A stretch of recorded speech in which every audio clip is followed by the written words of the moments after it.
Olá, tudo bem? Estamos aqui de novo, eu e a Kelly. Kelly, você quer falar oi para as pessoas? Oi, gente, Tcharam! nós aqui de novo nos desafiando.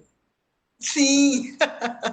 E hoje a gente combinou de falar de um tema que eu pessoalmente gosto muito, e falando com a Kelly também, né? Eu acho que é um tema que dá para desdobrar em vários vídeos, que é o luto. Eu acho muito interessante. O tema luto, a gente vai destrinchar ele um pouquinho nesse vídeo, mas ele é super amplo, né? Ele é realmente incrível. O processo, como se dá o luto, como a gente vai vivenciando esses lutos, né?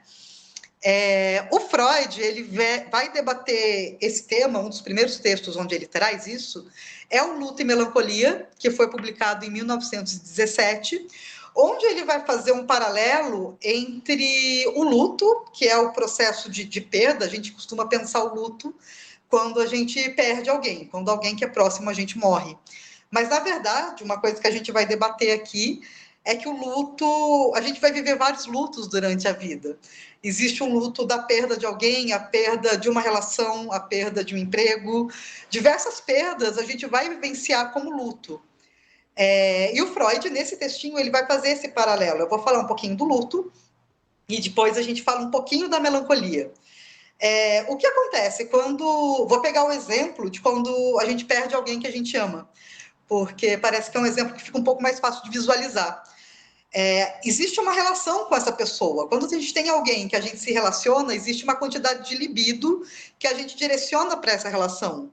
O quanto a gente gosta de conversar com aquela pessoa, de estar com aquela pessoa, de imaginar o que a gente vai fazer com essa pessoa, tudo isso é o que a gente chama de libido, mas é o que faz aquela relação funcionar.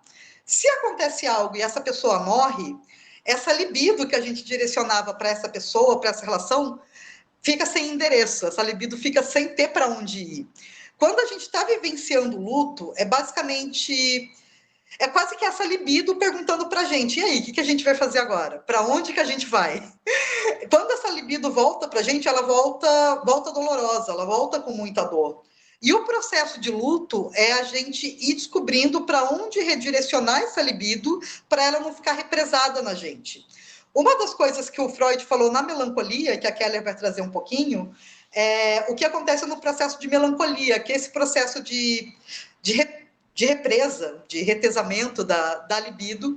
Na melancolia, ele fica ali. A gente não sabe exatamente, não tem um corpo para se fazer o enterro, não tem uma situação específica e a gente fica um pouco perdido nessa dinâmica do que fazer com essa libido, né? Aí, Keller, você quer falar um pouquinho para a gente daquele livro que você estava falando? Eu fiz a leitura desse livro, Lutos Finitos e Infinitos, do Christian Dunker. Nesse livro, ele traz, né, os lutos finitos como sendo mais ou menos esse luto que a Natasha acabou de falar, e os lutos infinitos como sendo esse algo que ele acaba ficando uma cicatriz mais profunda, que eu não consigo muito bem elaborar, né? E aí tem uma frase muito interessante nesse livro, que acho que dá para a gente entender bem o que seria mais ou menos a melancolia. Vou ler para vocês. Quando estamos em luto, sabemos o que perdemos. Já na melancolia, sabemos o que perdemos, mas não sabemos o que perdemos naquilo que perdemos. O que é isso, né? Então, por exemplo, no luto, eu sei, por exemplo, que eu perdi meu pai, né? Agora, o que eu perdi com essa pessoa que eu perdi? Então, se eu não tenho essa, né, essa elaboração do luto, ele pode cair nessa melancolia. Por quê? Ah, com meu pai eu tinha o companheirismo, eu tinha a conversa, era com ele que eu contava tudo que acontecia na minha vida. E aí, para onde eu vou direcionar isso? Né? Foi o que a Natasha falou, para onde que eu coloco tudo isso? E aí isso pode acabar caindo nessa melancolia por não saber o que eu perdi com aquele que eu perdi. Acho que mais ou menos isso aí é melancolia.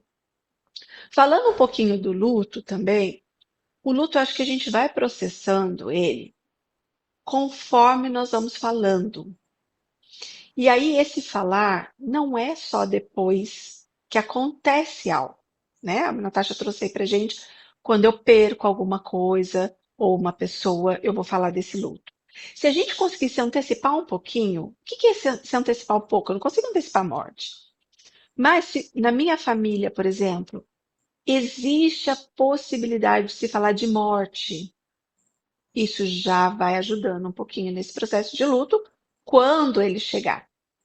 Uhum. Então, por exemplo, eu estava escutando um podcast da Fernanda Lima, e aí ela falou que o processo dela de luto com o pai, ela acabou escrevendo um livro sobre esse processo dela. Só que ela esqueceu de conversar com a mãe, que a mãe também estava viva, ela esqueceu de conversar com a mãe sobre isso. E aí, quando a mãe faleceu, ela e o irmão, eles não sabiam. A gente enterra, a gente vai cremar, a gente não sabe o que que a pessoa quer. Então, a nossa sociedade acaba não querendo falar sobre isso, né, por medo. Tem até superstição de falar, ai, não fala que atrai. Mas, na verdade, a gente precisava falar para até saber o que que as pessoas querem, né? Quando chega aí no final de uma vida que está acamado, o que que elas querem de protocolo de atendimento ou não. Quando morre, o que que a gente vai fazer com essa pessoa? Ela provavelmente tem um desejo aí, né, nessa hora final. A gente não sabe por não falar sobre esse assunto. Sim.